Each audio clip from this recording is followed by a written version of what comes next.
बात की थी सेकंड क्वेश्चन में। तो सेकंड क्वेश्चन अपना क्या है कि राम, श्याम, मोहन कितने साझेदार हैं? तीन साझेदार थे।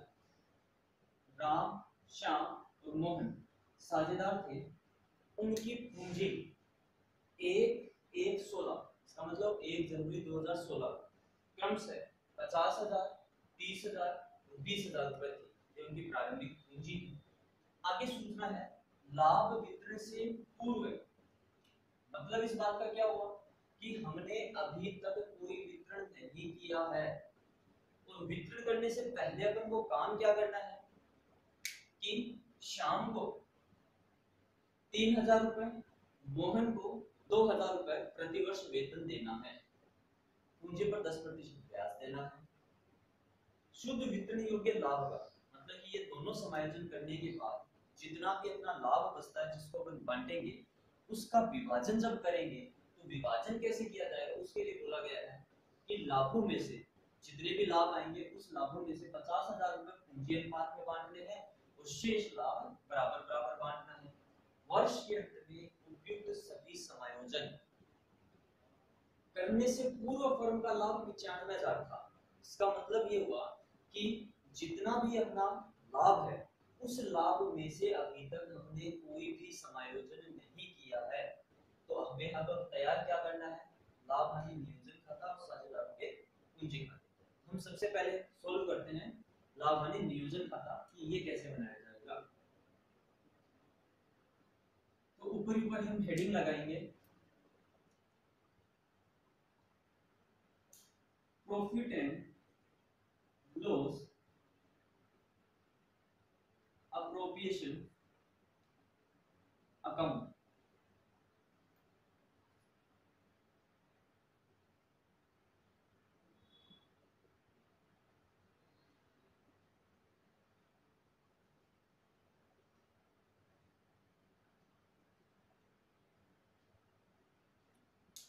ये कैसे बनता है, ये आपको बताया था कि इसके दो पक्ष होते हैं।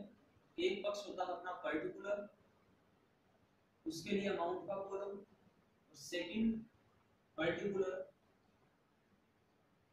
उसके लिए अमाउंट का कॉलम।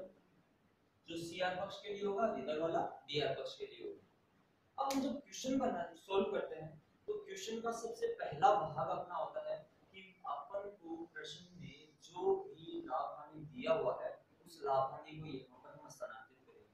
तो इस प्रश्न में हमें यहाँ पर कह रखा है कि फर्म का लाभ कितने रुपए था, 95,000 रुपए, और जितना भी लाभ होता है वो लाभ हानि नियोजन खाते के जमा पक्ष में स्थानांतरित करना है। हम यहाँ लिखेंगे by net profit. Net profit यहाँ आ जाएगा 95,000 रुपए। बात समझ में आ गई। अब उसके बाद हमारे पास जितने भी जो समायोजन करने होते हैं उन सभी समायोजन को हम यहाँ पर करते हैं। तो समायोजन अपना स्टार्ट होता है यहाँ से कि लाभ वितरण से पूर्व शाम को 3,000 रुपए, मोहन को 2,000 रुपए प्रति वर्ष वेतन दिया जाएगा। तो प्रति वर्ष मतलब 12 महीने के लिए है।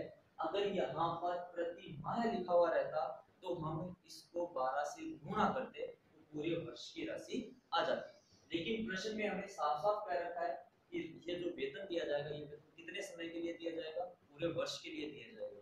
तो हम जब किसी साझेदार को वेतन देते हैं तो लाभों में कमी आती है, इसलिए हम उसको डेबिट में लिख देंगे टू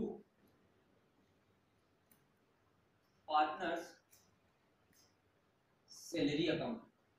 तो किस किस पार्टनर को मिली है, मोहन को और श्याम को, इसलिए हम यहाँ पे नीचे लिख देंगे श्याम और उसके नीचे आ जाएगा मोहन। श्याम को मिले हैं 3,000 रुपए, मोहन को मिले हैं 2,000 रुपए, और इन दोनों का टोटल बाहर लिख देंगे 5,000।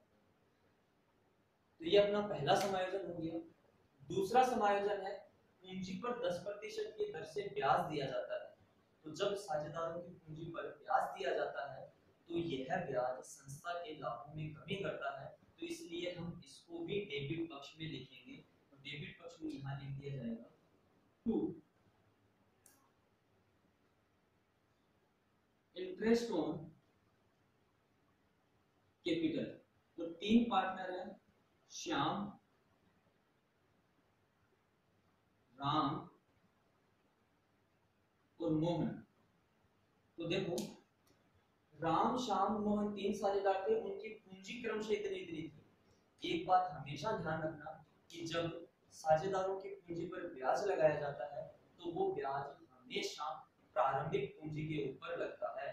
अगर प्रश्न में हमें अंतिम पूंजी दे रखी होती है तो हमें कहीं ना कहीं ऐसी सूचना मिलेगी जिसके आधार पर हम प्रारंभिक पूंजी निकाल सके। तो यहाँ पर अपन को इस प्रश्न में जो भी पूंजी दे रखी है वो पूंजी दी हुई है 1 जनवरी की, और 1 जनवरी अपने वर्ष का प्रथम दिन है, प्रारंभिक दिन है, इसलिए ये पूंजी भी कौन सी हुई, प्रारंभिक। तो हमें यहाँ पर एक्स्ट्रा कोई गणना करने की आवश्यकता नहीं है। श्याम, श्याम यहाँ पर 2 नंबर है तो उसकी दूसरी पूंजी दे रखी है 30,000 रुपए। 30,000 का 10% यदि निकालेंगे तो श्याम के लिए ब्याज की राशि होगी 3,000, राम के लिए पूंजी है 50,000, तो ब्याज की राशि हो जाएगी 5,000, मोहन के लिए पूंजी है 20,000, तो ब्याज की राशि हो जाएगी 2,000, और इस दोनों का टोटल कर लेंगे 10,000 रुपए बाहर ट्रांसफर कर देंगे। समझ में आ गया। इसके बाद हमें अब और कोई भी समायोजन नहीं दे रखा है, लेकिन आगे कुछ सूचना जरूर है कि शुद्ध वितरण योग्य लाभों में से, वितरण योग्य लाभों में से प्रथम 50,000 किस अनुपात में बांटे जाएंगे, पूंजी अनुपात में। तो इसका कहने का मतलब क्या है, इसके कहने का मतलब है कि हमने जब सारे समायोजन लिख दिए, लिखने के बाद जितना भी लाभ बचता है जिसको हम बोलते हैं वितरण योग्य लाभ।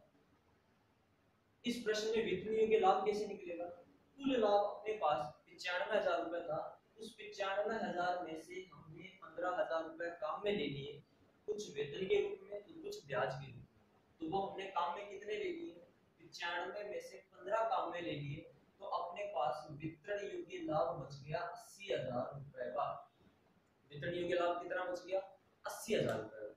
अब इस वितरण योग्य लाभ को बांटना कैसे है, लाभों में से प्रथम 50,000, मतलब इसके 2 टुकड़े करने हैं अपन को।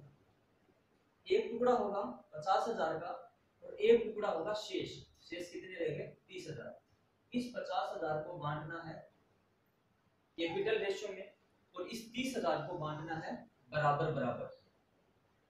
ये दो चीजें अपन को कह रखी है यहाँ पर कि जितना भी वितरण योग्य लाभ है उस वितरण योग्य लाभ के प्रथम 50,000, तो इस 80,000 का एक भाग निकालेंगे जो 50,000 का होगा, तो शेष भाग कितना रह जाएगा, 30,000।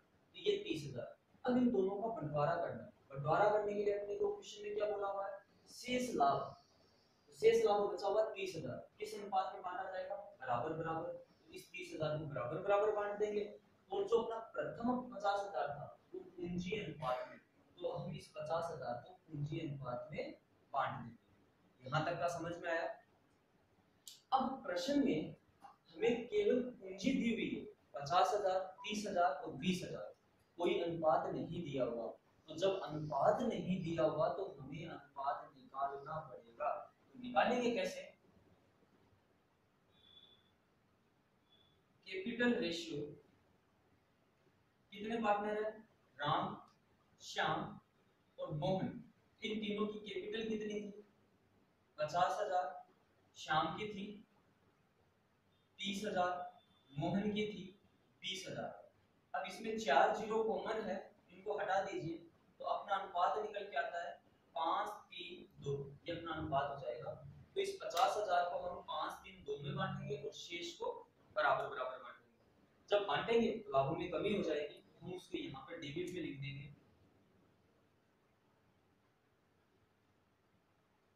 लिखेंगे कैसे,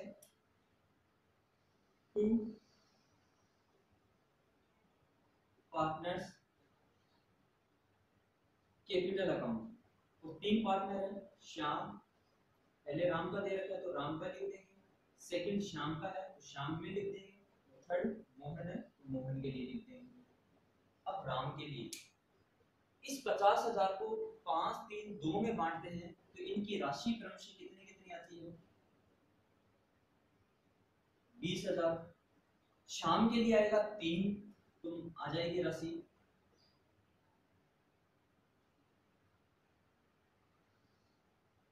25,000, 15,000 और 10,000।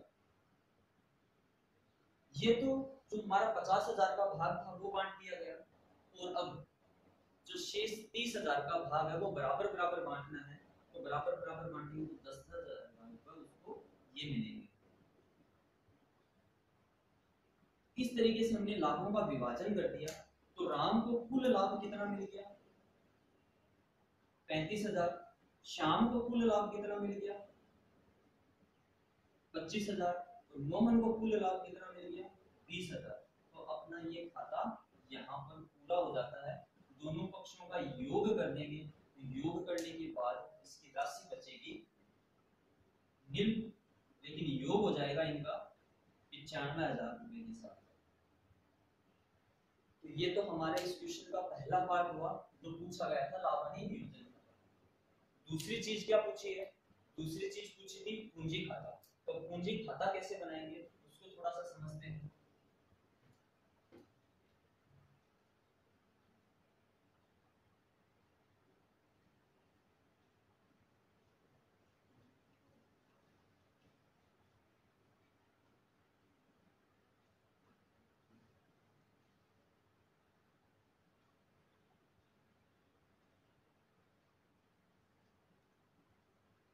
तो हेडिंग डालेंगे सबसे पहले तो ऊपर partners capital account.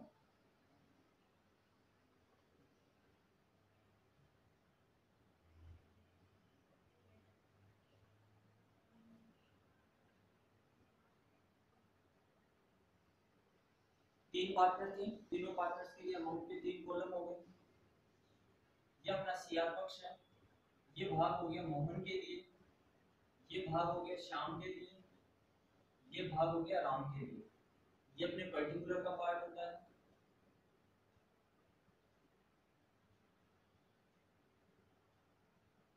Mohan, Shyam, Ram, particular दिया। ये अपने खाते का प्रारूप हो गया। अब इसमें लिखते क्या है?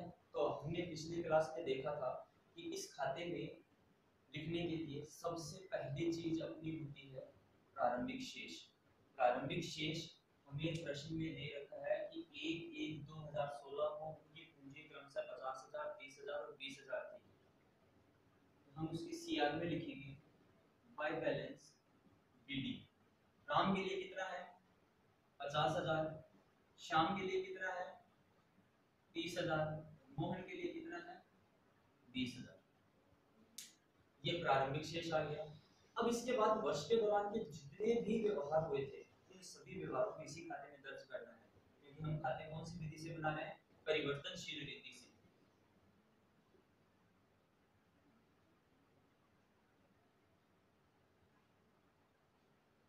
परिवर्तनशील विधि से बनाते हैं, सभी व्यवहार एक ही खाते में दर्ज होते हैं। तो अब लाभ वेतन से पूरा शाम को वेतन मिला था, तो हम यहाँ पर लिखेंगे बाय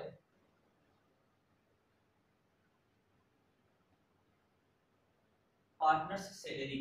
पार्टनर सैलरी, दो साझेदारों को सैलरी मिली थी। किस किस को? मोहन को और श्याम को। श्याम को मिले थे 3,000, तो श्याम के कॉलम में लिखेंगे 3,000। मोहन को मिला था 2,000, यहाँ पर आएंगे 2,000। इसके बाद पूंजी पर ब्याज मिला था। पूंजी पर ब्याज जब दिया जाता है तो साझेदारों की पूंजी में वृद्धि होती है। तो ब्याज हमने कैलकुलेट किया था, राम के लिए 5,000, श्याम के लिए 3,000, मोहन के लिए 2,000। ये अपना आहरण पे ब्याज हो गया। अब प्रश्न में ना कोई आहरण है ना कोई आहरण पर ब्याज है, हमें उसकी गणना करने की या उसको दर्ज करने की आवश्यकता नहीं है। तो लास्ट का अपना आया था लाभ का बंटवारा। अब प्रश्न में हमने जो P&L एप्रोप्रिएशन अकाउंट बनाया है उससे लाभ आया था, हानि आई थी। लाभ आया था वितरण योग्य 80,000 का, जिसको हमने सभी साझेदारों में बांटा था। तो लाभ बांटने से साझेदारों की पूंजी में वृद्धि होती है, तो हम यहाँ लिख देंगे बाय P&L एप्रोप्रिएशन अकाउंट। और यहाँ पर राशि आ जाएगी आपकी राम के लिए 35,000, श्याम के लिए 25,000, मोहन के लिए 20,000। इसके बाद हमारे पास और कोई समायोजन नहीं है, हम इस खाते को कंप्लीट करेंगे। कंप्लीट करने के लिए खाते का शेष निकाला जाता है। खाते का शेष कैसे निकालेंगे, बताया हुआ है, दोनों पक्षों का योग करेंगे। सीआर पक्ष का योग करेंगे, डीआर पक्ष का योग करेंगे। हमारे पास डीआर पक्ष में कुछ भी लिखा हुआ नहीं है, इसका मतलब डीआर पक्ष का योग कितना है, 0। सीआर पक्ष में हमारे पास राशि लिखी हुई है, हमें देखने से पता चलता है कि डीआर पक्ष में राशि कम रहेगी, तो हमें अंतर की राशि किस पक्ष में लिखनी पड़ेगी, डीआर पक्ष में। तो हम यहाँ पर लिखेंगे टू बैलेंस सीडी। शेष कितना आएगा, जितना अंतर रहेगा, तो इसका योग करते हैं। 50 और 5 55, 55 और 35 90,000, 30 33 33 और 3 36 36 और 25 41 61, 20 और 20 40 40 और 4 44। तो ये शेष हम यहाँ पर लिख देंगे, जितना का जितना दे रखा है। तो राम के लिए आएगा 90,000, श्याम के लिए आएगा 61,000, तो मोहन के लिए आएगा 44,000। तो यहाँ पर राशि लिख देंगे कुल योग की।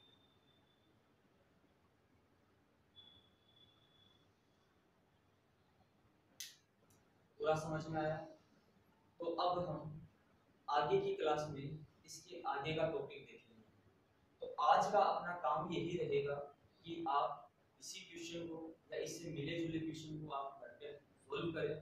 कोई दिक्कत आए मुझसे आप कांटेक्ट कर सकते हैं। उम्मीद करता हूँ कि आज की क्लास आपको पसंद आई है और आपने बहुत कुछ सीखा होगा इस क्लास से। तो आगे की क्लास में हम इसके नेक्स्ट टॉपिक की डिस्कशन करेंगे।